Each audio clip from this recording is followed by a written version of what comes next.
For 3,000 years, Ethiopia was ruled under a monarchy, with emperors as the hereditary rulers until its abolition in 1975. The emperors traced their origins back to biblical times. It was widely believed that they descended directly from the marriage of King Solomon and the Queen of Sheba. In 1974, Ethiopia entered a period of profound political, economic, and social change, frequently accompanied by violence. A period that historians would refer to as the Ethiopian Revolution. The confrontation between traditional and modern forces erupted and changed the entire nature of the Ethiopian state forever. In this 4-part series, Afrhistory will take you through the history of the Ethiopian Revolution.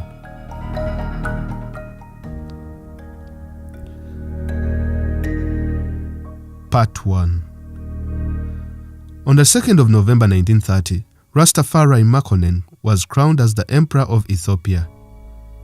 During his coronation, he changed his name to Emperor Haile Selassie, which meant power to the Trinity. It was here that his rule officially began, ruling Ethiopia a record of 44 years until his overthrow in 1974. Throughout his rule, Selassie attempted to modernize the country through a series of political and social reforms, including the introduction of Ethiopia's first written constitution in 1931 and the abolition of slavery. In 1930, Italy under Benito Mussolini invaded and occupied Ethiopia. The emperor was toppled and later left for exile in England. However, when Italy joined the Second World War on the side of Hitler, Britain declared war on Mussolini and his colonial possessions. And so, in 1940, Italy was defeated in the East African Campaign and the emperor was reinstated as the ruler of Ethiopia by the British. On return, Selassie dissolved the Federation of Eritrea and Ethiopia, which had been established by the UN General Assembly. He then integrated Eritrea as a province of Ethiopia, among other reasons to have access to the Red Sea, a move that was backed by the US, who also wanted a secure base in Massawa and Asmara. However, this move would later be among his undoing for him as well as his successors. During the 1960s, the emperor faced strong resistance on several fronts. An Oromo uprising erupted in the Bale province in southern Ethiopia, lasting for 7 years. Somali insurgents in Ogaden formed the West Somali Liberation Front, aiming to drive out the Ethiopians and create an independent state. In Eritrea, the Eritrean Liberation Front launched a war of independence against Ethiopia that eventually required an entire division of Haile Selassie's troops to contain. The situation couldn't have been worse for the emperor, when an increasingly radical student movement in Addis Ababa, the capital, labeled him as an American puppet and his feudal landlords as the enemy of the people. Under the motto, "Land to the tiller," the students sought to limit property size and rights. In retaliation, the emperor suppressed all revolts through brutal methods, leaving no room for dissent. A special treatment was given to Eritrea and Ogaden, where burning and bombing of villages took place indiscriminately, leading to civilian casualties. As a result, the monarchy gradually lost its credibility in these regions and back home. To tighten his grip on power, the emperor employed feudal landlords, the church, and the military to maintain his rule. Now, this is how it worked. The feudal landlords managed the provincial administration and taught people to obey the commands of their rulers. The church attributed divine powers to the emperor, and the whole socio-economic structure was maintained through the army, which controlled the country with ruthlessness. For centuries, the monarchy relied on a feudal mode of production, which had been the major element of the Ethiopian economy, with land being the most important means of production. However, land had been grabbed by the church, owning 25%, the emperor and his family 20%, the feudal landlords 30%, and the state 18%, leaving a mere 7% to the 23 million odd Ethiopian peasants. In addition, the landless peasants surrendered as much as 75% of their produce to the feudal landlords as a form of tax. By 1974, the Ethiopians had reached a breaking point when the emperor became notorious for his attempts to conceal the existence of the Wollo famine that had hit the Wollo province in 1973. The concealment was so widespread that it became to be known as the hidden famine. 200,000 men, 650,000 cattle, 525,000 sheep, 450,000 goats, and 50,000 camels all perished without the world ever knowing about them. Reports of the famine were consistently ignored or denied by the emperor. In response to a report by UNICEF documenting famine conditions in July 1973, the Vice Minister of Planning stated, "If we have to describe the situation in the way you have in order to generate international assistance, then we don't need that assistance. The embarrassment to the government isn't worth it." When Haile Selassie later paid a visit to the area, he merely referred to natural disasters beyond human control that had often afflicted Ethiopia, and implied that little could be done to prevent them. The imperial government intentionally turned a deaf ear to the sufferings of the people, while autocratic rulers continued to live in luxury and even exported grain. The famine created a problem that the emperor didn't see coming. Thousands of the famine-stricken fled to the cities, increasing the number of unemployed, frustrated, and creating potential rebels.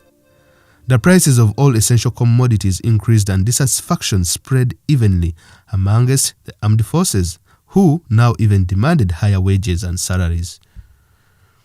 The Wollo famine gained political capital among students, army, and the middle classes of Addis Ababa, supplementing 8 decades of political marginalization as well as economic stagnation. For the first time in the history of Ethiopia, the people in the capital Addis Ababa staged a massive protest against the government in February 1974. It started with the royal family-owned bus service known as the Ambessa bus drivers, which was the only bus service in the capital. The drivers walked out to paralyze commuting and public transportation, demanding higher wages and pay. On the same day, taxi drivers went on strike, demanding lower gas prices. Students and teachers swarmed the city streets protesting the new policy of education. Student demonstrations continued in major cities where they destroyed buildings and commercial centers. What was surprising was that the army and the police were not arresting any of the protesters. In any case, they gave them protection and advised them not to damage the property. On the side of the military, something was simultaneously brewing within this period. The first major mutiny occurred on the 12th of January 1974 at an army outpost in Nehere, southern Ethiopia, over poor living conditions. The soldiers demanded proper uniforms, food, and water in the base from their commanders in the capital, who ignored them. Then they tried their luck with the commander of the ground force, General Deris Dubale, whom they asked to come and see the situation for himself. When the commander and his staff went to Nehere, the soldiers detained the commander and his men, offered them the bad food and water for nourishment. They then asked for a more senior official to come and address their issues. Having caught the attention of their seniors with the arrests, the army mediators obliged and sent General Abela Abebe, who agreed to meet their demands if they freed the detained general.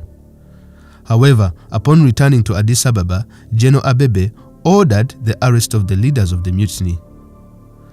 Those who had not been arrested threatened that if the detained men in Nehere were not released right away, they would stage another mutiny.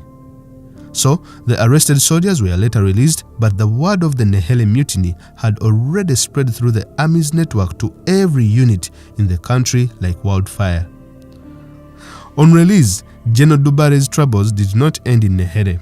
He was sent to Dolo, a town on the Ethiopia-Kenyan border, where a battalion of the 24th Brigade was in mutiny.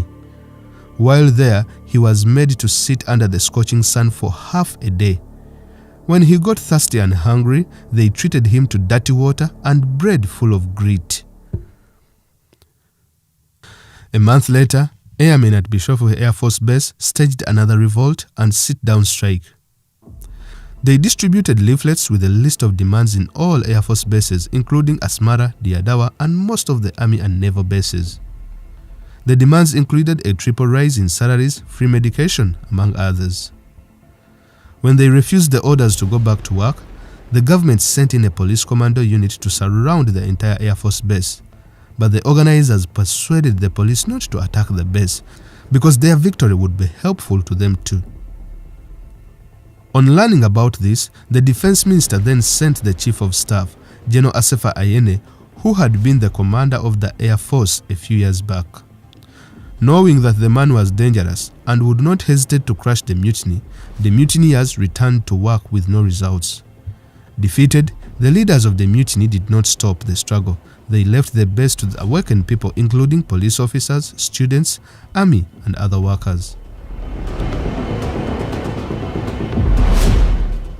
On the 23rd of February, the emperor stepped in. While addressing his beloved people, as he would refer to them on radio and TV, Haile Selassie offered concessions.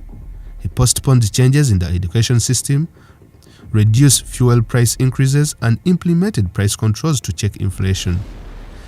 He also dismissed his prime minister, Haillie Habtewald, and agreed to revise the constitution to make the prime minister answerable to a parliament, a change that in Ethiopian terms would amount to a major reform. However, on the 25th of February, a more serious revolt broke out in Asmara, the capital of Eritrea, led by a group of sergeants and corporals. The mutineers took control of a radio station and broadcasted demands of more pay and improved conditions of service. They also demanded the removal of the emperor's grandson, Admiral Alexander Desta, as the commander of the army and other commanders they hated. During his address on the 27th of February to the representatives of the armed forces, the emperor appealed to their nationalism and pleaded with them not to ask for more than the country could afford, and to also protect the country. He also made a raise of $15 right away and appointed Oxford-educated Ndalkaku Makonnen as the new prime minister. Satisfied with what they had achieved, the mutineers went to the king, thanked him for the pay rises, expressed their loyalty to the crown, handed over the members of the old cabinet whom they had detained, and retired to their barracks, marking the end of the first round of the uprising. However, the civilian resistance continued from where the soldiers had left off. The radical elements within the civilian population accused the army of being interested only in pay increases for its members and betraying the people's movement by going back to their barracks. They also urged that what was needed was not a reshuffle of the cabinet, but a more fundamental change. They distributed clandestine leaflets vilifying members of the new cabinet, especially the new Prime Minister Ndalkaku, by way of showing that the new cabinet was, if anything, worse than the old. In March, more strikes and demonstrations burst out in towns and cities of Ethiopia. One group after another, civil servants, teachers, students, journalists, priests, and even prostitutes took to the streets. They held a massive demonstration in protest against the official discrimination against Islam and calling for the separation of church and state and equal status for their religion. The most persistent demand was for the arrest and trial of former ministers and parish officials on charges of negligence and corruption. In order not to let a good opportunity go to waste, inmates of Addis Ababa prison went on a rampage for 4 days, resulting in shootouts and deaths among prisoners and guards. The chaos came to an end when the government established a committee to look into the grievances of the inmates. The Confederation of Ethiopian Labor Unions, SELU, brought the country to its knees, a general strike of its 85,000 members. A deepening crisis was averted within 4 days, with SELU concluding a 17-point agreement with the central government in which the rights demanded were granted. On the 11th of March, 1,800 employees of the Civil Aviation Agency petitioned the government to grant them the right to form trade union, free medical services, the right to have their insurance paid for by the state, free education, which would enable them to improve their professional skills, among other demands. So, they went on strike the same day. As a result, flights were disrupted for completely 3 days and partially thereafter. At this point, the most obvious question was if the army was going to come on the side of the government, and uphold law and order, or whether it was going to support the resistance to the government. Well, within the armed forces, a group of officers conspired to take control. They met at the 4th Division headquarters in Addis Ababa at the end of June and formed a military committee which they named the DAG, literally meaning committee. The DAG wanted to maintain law and order, which seemingly looked that they would be on the side of the emperor or the government. The committee was composed of 110 representatives chosen by units of the armed forces to run the country. For many months, the DAG remained a shadowy organization. None of the names of its members were announced and also kept its activities secret from the public. Major Mengistu Haile Mariam was elected as its chairman, Major Atanafo Abete, the vice chairman, and Major Gabriel Weldi Hana, the secretary general of the DAG. On the 4th of July, the DAG issued a statement pledging loyalty to the emperor, giving its major goals as upholding of the crown and the smooth functioning of the civilian government. With this, the emperor gave in on key concessions that included power to arrest not only military officers but government officials at every level. The DAG kicked off its arrests with former prime ministers Aklil Habtewald and Endal Kakwi Makonnen, who had only served for 4 months, along with most of their cabinets, regional governors, and many senior military officials and officials of the imperial court were imprisoned. Moving slow but sure, the DAG systematically dismantled the entire imperial structure and numerous public institutions. In July and August, long lists of names of Paris servants, top government officials, and prominent aristocrats, including Haile Selassie's closest advisors, were called on to give themselves up or face confiscation of their assets. Most surrendered voluntarily, while some were arrested by force.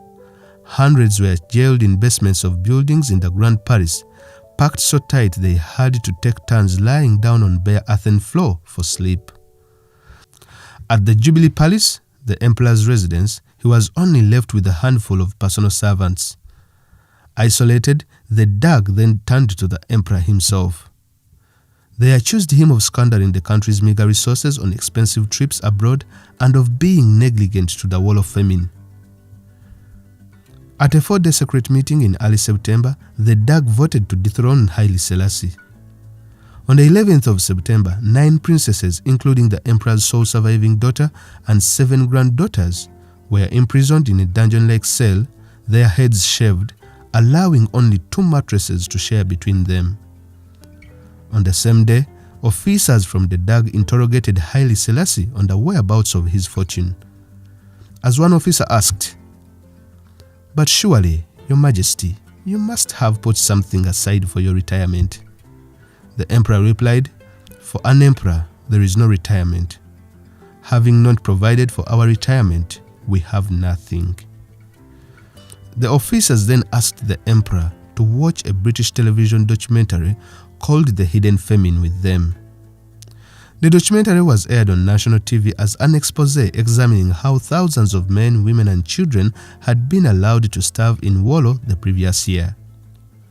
The film was split with scenes showing the emperor and his entourage drinking champagne and feeding meat to his dogs from a silver tray on one side, while people in Wollo starved on the other.